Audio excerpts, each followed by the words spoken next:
Hi, this is Allan Wright. Welcome to the Travel Well with Allan video update. Last week we talked about what other countries are doing to restrict or encourage tourism right now. This week I'd like to talk about what states are doing in terms of travel restrictions.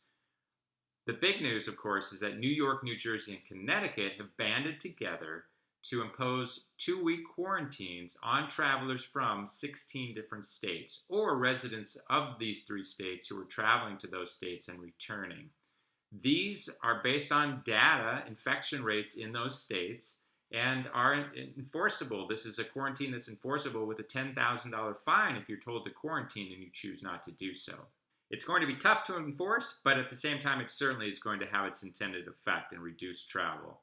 The interesting thing, of course, is that Florida, back in March, imposed a similar quarantine on those same 3 states, which back then made sense. However, on June 5th, the Florida governor extended those quarantines, which seems to be really, at this point, more about politics than it does about health, since it's not based on any data.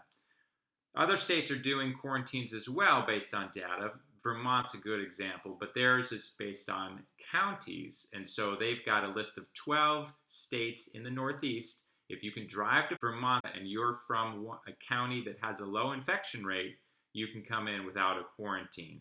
The result ultimately is that all the big cities and all the major population centers are not included in that freedom to go in without a quarantine. So it's a lot of geography and not a lot of people that are allowed to go to Vermont right now.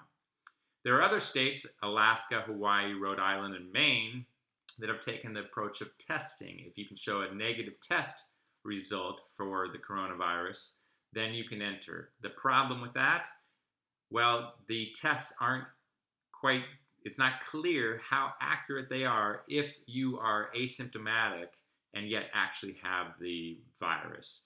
So until we can get better tests that show that, it's not foolproof. However, it will certainly catch the people who who have symptoms or show up positive on the test. So that's a step in the right direction. There are many states that aren't doing anything. Illinois is one of those, and that has led Chicago to take up its own action and now has its own 2-week quarantine imposed on travelers coming in from 16 different states. So what's the ultimate result of all this in the United States? We are in a travel quagmire. There is no national policy whatsoever.